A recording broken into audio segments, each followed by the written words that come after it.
भिलाई में पंडित धीरेन्द्र शास्त्री जी का भव्य स्वागत होगा और आनंद के साथ हमारे जो वॉलंटियर है उन लोगों को सब। बागेश्वर सरकार की पूरी तैयारियां करीब करीब हो गई है। 21 तारीख के दिन में आपको कलश यात्रा देखने को मिलेगा और कलश यात्रा में हजारों की संख्या, 8 साल की गुड़िया, 9 साल की गुड़िया, 10 साल की गुड़िया, अंकल मैं भी कलश उठाऊंगी, अंकल मैं भी जाऊंगी। दिव्य दरबार सवेरे 11 बजे से लेकर 2 बजे तक दिव्य दरबार है।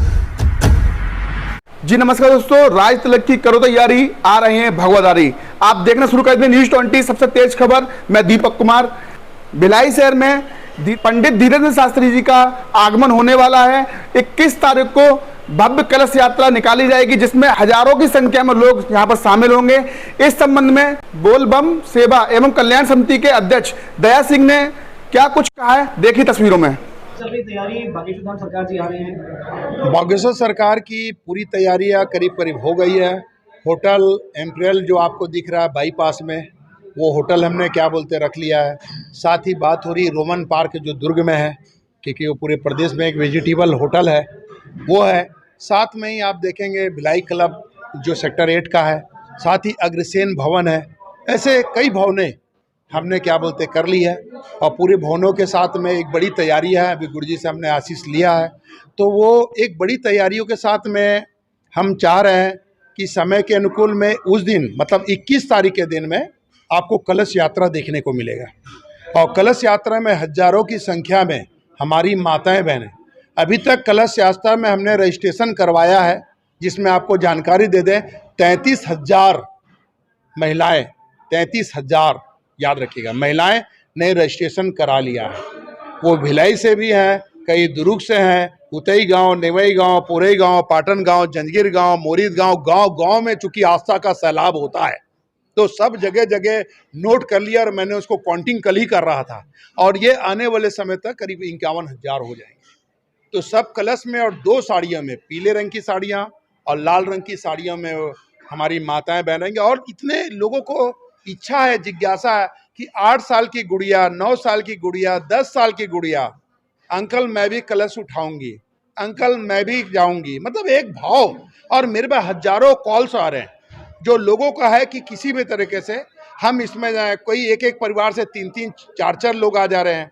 हमारे कई ऐसे मित्र भाई हैं, दोस्त भाई जिनकी माता जी हैं, उनके क्या बोलते हैं वाइफ हैं, उनके बच्चे, एक परिवार से 4-4, 5-5, 6-6 लोगों ने अपना अपना नाम लिखवा रहे हैं, कर रहे हैं। और अभी ये निरंतर चल रहा है क्योंकि लास्ट दिन तक चलेगा। ये 21 तारीख के दिन रहेगा। सामने सामने हनुमान जी का एक दिव्य आकर्षण हनुमान जी बने हुए एक स्वरूप दिखेंगे जो आगे आगे चलेंगे और जस्ट उनके सामने में भगवान भोलेनाथ जी, माँ पार्वती जी, क्योंकि भगवान भोलेनाथ जी के 11वें रूप हैं, वो हर चौक के अंदर में आपको एक शिव तांडव करता हुआ और एक बढ़िया भगवान भोलेनाथ जी का आनंद पूर्वक देखने का क्षण होगा, जो सेक्टर 9 हनुमान मंदिर के चौक से प्रारंभ होगा और वो फिर सीधा सेक्टर 9, सेक्टर 8, सेक्टर 7, सेक्टर 6 आते हुए जो हमारा जयंती स्टेडियम है वहाँ पर समापन होगा और समापन के बाद से दूसरे दिन से सवेरे से दिव्य हनुमंत। और प्रयास यही किया जा रहा है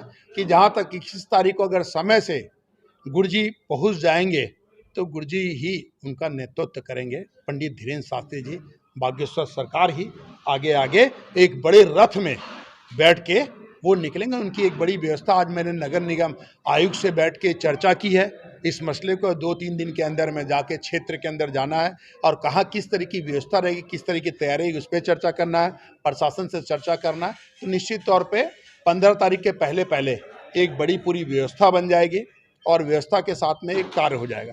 और टेंट वगैरह जो गढ़ने हैं, टेंट वगैरह करने हैं, चूँकि वो बागेश्वर सरकार के से जुड़े हुए लोग करते हैं। छिंदवाड़ा के टेंट वाले हैं, 5 दिन से 7 दिन लेते हैं टेंट को करने के लिए।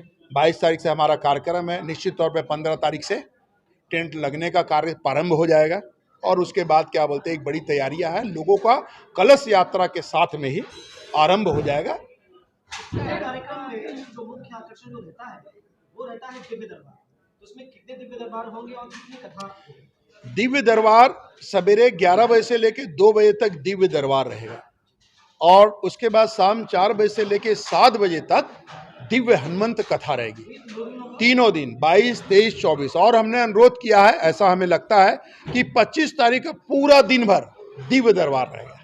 हमने अनुरोध किया है कि आम पब्लिक और दूर दूर से लोग आ रहे हैं गुरुजी, तो आपको सबका थोड़ा सानिध्य आशीर्वाद इसने मिल जाए और कम से कम भिलाई की इस पावन धरा में, क्योंकि बाबा की बारात निकलती है भोले बाबा की, तो पूरा भिलाई शिव में हो जाता है। तो एक दिन आप और दीजिए, ऐसा मैंने अनुरोध किया है, विनती की है। अब मुझे उम्मीद है कि शायद एक दिन और बढ़ जाएगा। जो लोग बाहर से आ रहे हैं, उनके ठहरने की जो आ रहे हैं अपनी अपनी होटल्स वगैरह सब बुक कर रहे हैं, सब अपने होटल्स बुक कर रहे हैं। पूरे समाज के भवन, चाहे वो क्या बोलते हैं अग्रसेन समाज की बात कर लीजिए, चाहे क्या बोलते हैं स्वामी समाज की बात कर लिए, साहू समाज की बात कर लिए, समाज के लोगों से भी कनेक्ट किए हमने, और समाज के लोग इसको प्रतिनिधित्व करेंगे। समाज के लोग आगे बढ़ चढ़ के हिस्सा ले रहे हैं और हमारी सबसे चर्चाएं चल रही है। तो एक आपको सामूहिक रूप से, चूंकि भिलाई मिनी इंडिया है, सभी प्रदेश के लोग यहाँ पर है, तो निश्चित तौर पर पूरे लोगों का सहयोग साथ होगा और इस मिनी इंडिया भिलाई में पंडित धीरेन्द्र शास्त्री जी का भव्य स्वागत होगा। और आनंद के साथ हमारे जो वॉलंटियर है उन लोगों को सब आपको केसरी कलर के कुर्ता पहने हुए, पैजामा पहने हुए दिखेंगे, केसरी कलर के जैकेट पहने हुए नजर आएंगे, केसरी कलर का आपको गमछा मारे हुए धोती कुर्ता में नजर आएंगे। एक अलग ही आनंद रहेगा और भिलाई के लिए बड़ा सौभाग्य के लिए भगवान भोलेनाथ की कृपा से एक बड़ा आनंद का क्षण होगा। इसलिए पूरा भिलाई 3 दिन 4 दिन थम जाएगा, ऐसा कह सकते हो। सर, बारिश का मौसम है और पिछली बार जब प्रदीप मिश्रा जी आए थे पूरा पंडाल उड़ गया था और पानी चू रहा था, तो ये सब अव्यवस्था से बचने के लिए क्या वो पंडाल जो था वो छोटा पंडाल था, ये हमारा बड़ा पंडाल है। ये 300 बाई 700 का पंडाल है और पूरा वाटरप्रूफ है पूरा। और करने वाले भी यानी छिंदवाड़ा के हैं जो इस पूरी चीज़ों को कर रहे हैं और पूरी चीज़ों को सेट कर रहे हैं। यहाँ तक कि बाथरूम के लिए महिलाओं बहनों को तकलीफ होता तो 300 ऐसा अटल बाथरूम की व्यवस्था की गई है, 300 सैकड़ों की तादाद में, ताकि कोई चीज़ नहीं। और हर दिन 70 से 80 हज़ार लोगों के लिए महाप्रसाद बनेगा जो लोगों को मिलेगा। सिक्योरिटी की पूरी व्यवस्था रहेगी। प्रशासन इसकी व्यवस्था करने के साथ साथ में हमारे जो बाउंसर वगैरह हमारे जो हमने तय किए हैं, 3000 हमारे तो वॉलंटियर रहेंगे जो रहेंगे। इसमें हमारी बहनें माताएं भी रहेंगी जो इच्छुक है सेवा देने के लिए, सेवा करने के लिए। और जो हमारे भाई हैं, हमारी जो टीम है, तो निश्चित तौर पे एक परिवार की भांति इसमें सेवा होगा। परिवार की भांति हम सब बैठेंगे और परिवार के रूप में बढ़िया आनंद पूर्वक दिव्य हनुमान कथा का आनंद लेंगे, दिव्य दरबार का आनंद लेंगे और बड़े आनंद पूर्वक उनको हम पंडित धीरेन्द्र शास्त्री जी को बढ़िया विदा भी करेंगे। पत्रकारों के लिए क्या कुछ व्यवस्था होगी? पिछली बार बहुत भेदभाव हुआ था, कुछ गिने लोगों को आपको जानकारी दे दूं, चूंकि के द्वारा भी अभद्र व्यवहार भी किया गया पत्रकारों के साथ, महिलाओं के साथ, तो इसको देखते हुए कम से कम ऐसी व्यवस्था होनी चाहिए कि ये मैसेज मत जाए समाज। देखिए आपको केसरवानी जी या बहन आप जानती हैं मेरी अपनी व्यवस्था कैसी रहती है। आप मुझे इतने सालों से 15 सालों से भोले बाबा की बारात निकल रही है, कभी आप लोग के साथ अपमान नहीं हुआ होगा, कभी आप लोग के साथ दुर्व्यवहार कहने का विषय ही नहीं है। हमारे लोगों को हम बहुत व्यवस्थित ढंग से बताते हैं, समझाते हैं और कहते हैं ये समाज के चौथे स्तंभ हैं, इनका सम्मान पहले होगा, बाद में हमारा सम्मान करना, ये हम कहते हैं। तो आप लोग की अलग से एक जगह बनाया जा रहा है और जिसको जिस कुर्सी पे जिसका पास हम देंगे उस कुर्सी पे अगर वो नहीं आया तो भी वो खाली रहेगा, वो दूसरे को अलाट नहीं होगा। हम 3 दिन के लिए एक ऐसी व्यवस्था बना रहे हैं और सब लाइव जो आप करना चाहेंगे, जो लाइव करना के मन होगा वो बढ़िया वहाँ लाइव करिएगा, बढ़िया दिव्य दरबार का आनंद लीजिएगा, बढ़िया दिव्य कथा सुनिएगा। क्योंकि ये 3 दिन आप लोग से भी मेरा करबद्ध निवेदन है कि आप पूरा समय दीजिएगा, क्योंकि ये क्षण ये पल दोबारा आए ना आए, लेकिन ये पल को हमको कैद करना है कि जीवन में ये पल रहे हमेशा कि हाँ इस पल में हम हनुमान जी की कृपा मिली, स्नेह मिला, प्यार मिला और भरपूर अपनों का प्यार स्नेह मिला और परिवार में हम रहे। इसलिए आपकी एक विशेष व्यवस्था हम करा रहे हैं। इसलिए मैं आपको विश्वास दिलाता हूँ कि आपके पूरे सम्मान का मान का ध्यान रखेंगे और मान सम्मान के साथ आपको स्थान दिया जाएगा और स्थान के साथ हम आपके सामने रहेंगे। और कहीं भी कोई ऐसा लगता है आप डायरेक्ट मुझे कहिएगा। वैसे मैं आपको विश्वास दिलाता हूं, मैंने अपनी पूरी टीम को बोल चुका हूं और टीम को समझा चुका हूं और बाहर से जो लोग आ रहे हैं उन्हें भी मैंने बताया। और आपको जो बना के बस ये कि आप लोग का बनेगा, उससे पूर्व में आप अपना आधार कार्ड और आधार के साथ अपना एक फ़ोटो ये मेरे को व्हाट्सएप में सेंड कर देंगे, ताकि आपकी जो व्यवस्था बनेगी आप 24 घंटे में कभी भी आ सकते हैं और जा सकते हैं, आपको रोक टोक नहीं होगा। मेडिकल व्यवस्था क्या रहेगी? मेडिकल व्यवस्था हमने की है कई ऐसे हमारे शंकरा क्या बोलते हैं मेडिकल वाले, रुंगटा, सभी ने संपर्क किया। तो एक एक भिलाई वाले ने किया, भिलाई नर्सिंग होम वाले, बहुत लोगों ने किया।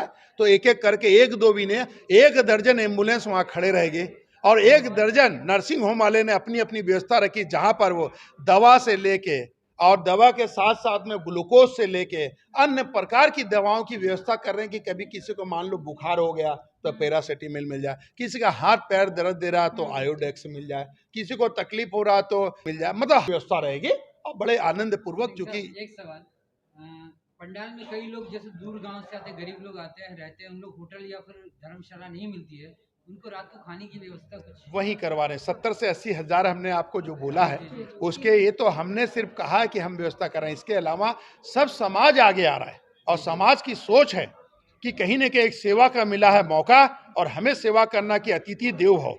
जो दूर दराज से आता है तो भिलाई आ रहा है तो हमारे घर आ रहा है, और घर ये परिवार है भिलाई दुर्ग, तो यहाँ हम उनको सम्मान के साथ साथ में उनकी चिंता करें, भोग की, इसकी भी चिंता हम कर रहे हैं। संविधान महादान है, आयोजन हो रहा है, इसका मुख्य उद्देश्य क्या हो? मुख्य उद्देश्य है धर्म का प्रचार प्रसार हो और लोगों को दुख तकलीफ में जो आज पीड़ा में हम जो कहीं ना कहीं आज युवा पीढ़ी जो भटक गई है, वो दूसरे राह पे जा रही है।